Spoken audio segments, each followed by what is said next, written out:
آیت نمبر 164 میں اللہ تعالیٰ اپنی نعمتوں سے بیان کرتے ہیں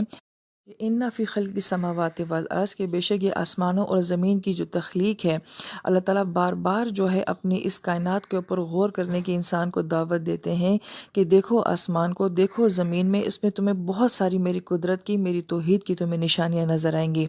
وَاخْتِلَافِ اللَّيْلِ وَالنَّهَارِ اور رات اور دن کے اختلاف میں کہ کیسے دن پہلے آتا ہے، رات اس کے بعد آتی ہے، ان کی ٹائمنگ کبھی تبدیل نہیں ہوتی ہے، کبھی دن یہ نہیں کہتا کہ آج میں نے پہلے آنا ہے، رات کہتی ہو کہ میں نے پہلے آنا ہے، کبھی دن لمبے ہو جاتے ہیں، کبھی رات لمبی ہو جاتی ہے۔ اس تبدیلی اور اس اختلاف کے اندر بہت ساری نشانیاں ہیں۔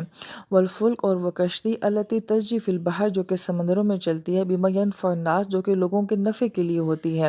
اب یہ جو کشتی کا تصور دیا جا رہا ہے گویا کہ یہ سفر ہے، اور جو سفر ہوتا ہے یہ وسیلہ ظفر ہوتا ہے، اس سے انسان کے رزق کا تعلق ہے، انسان کے علم کا تعلق ہے، انسان کے وزڈم کا تعلق ہے۔ تو محض یہ کشتی نہیں ہے، بلکہ یہاں پہ کہا جا رہا ہے کہ جو انسان اس پوری دنیا کا سفر کرتا ہے وہ اپنے آپ کو بھی ایکسپلور کرتا ہے، پوری دنیا کو ایکسپلور کرتا ہے، اس سے اللہ تعالیٰ کی کائنات سمجھ جاتی ہے اور اس سے اس کی زندگی کی خوشحالی کا کتنا تعلق ہے۔ تفسیر میں یہ باتیں بڑی خوبصورت بیان کی جاتی ہیں۔ وَمَا أَنزَلَ اللَّهُ مِنَ السَّمَاءِ اور جو کچھ اللہ تعالیٰ نے آسمان سے نازل کیا، مِن مَاءٍ پانی، فَأَحْيَا بِهِ الْأَرْضَ اور پھر اللہ تعالیٰ نے اس پانی سے زمین کو زندہ کیا، بعد موتها اس کی موت کے بعد۔ اب کوئی کہ زمین جیسے بنجر ہوتی ہے اور آسمان سے پانی آتا ہے تو یہ پانی زمین کو کیسے زندہ کر دیتی ہے، اور اکثر مفسرین کرام یہ فرماتے ہیں کہ جہاں کہیں قرآن پاک میں پانی کی مثال آتی ہے اور پانی بھی آسمان سے آتا ہے، روح بھی آسمان سے آئی ہے اور قرآن بھی آسمان سے آیا ہے، تو اس سے مراد یہ ہوتی ہے کہ قرآن آسمان سے آیا، اور زمین سے مراد انسانی دل ہیں جو کہ بنجر ہو جاتے ہیں، جو کہ پتھر ہو جاتے ہیں، جو سخت ہو جاتے ہیں، تو قرآن کے پانی سے اللہ تعالیٰ ان کے دلوں کو زندہ کر دیتے ہیں۔ جیسے پانی سے زمین زندہ ہو جاتی ہے، قرآن سے دل زندہ ہو جاتے ہیں۔ وَبَثَّ فِيهَا مِن كُلِّ دَابَّةٍ اور پھر اللہ تعالیٰ نے اس زمین میں ہر طرح کی داب یعنی کہ ہر طرح کی مخلوق اور جانور کو پھیلا دیا۔ وَتَصْرِيفِ الرِّيَاحِ تصریف کا لفظ جو ہے وہ صرف سے ہے، ہم صرف و نحو پڑھتے ہیں، اور صرف کا مطلب ہوتا ہے پھیرنا، پلٹنا۔ تو گویا کہ ہواؤں کو جو پلٹنا اور پھیرنا ہوتا ہے، کبھی ہوائیں شمال سے جنوب کی طرف چلتی ہیں، کبھی جنوب سے شمال کی طرف چلتی ہیں۔ وہ سحاب اور وہ بادل مسخر بین السماء والارض جو کہ آسمان اور زمین کے درمیان میں لٹکے ہوئے ہیں۔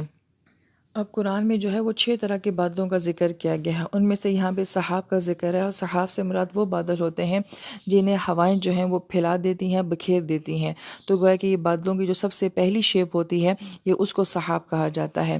لآیات لقوم یعقلون وہ جن کی عقلیں ہیں ان کے لیے اس آیت میں بہت زیادہ نشانیاں موجود ہیں، اور آیت کا مطلب یہی ہوتا ہے جس کو دیکھ کے کوئی یاد آ جائے۔ تو گویا کہ یہ ساری تخلیقات ایسی ہے جب ان کو دیکھتے ہیں تو انسان کے ذہن میں بے اختیار خیال آتا ہے کہ کوئی تو اس کا بنانے والا ہے، تو کوئی تو اس قدرت کے پیچھے ہے، تو پھر ہمیں کون یاد آ جاتا ہے؟ اللہ تعالیٰ کی یاد آ جاتی ہے۔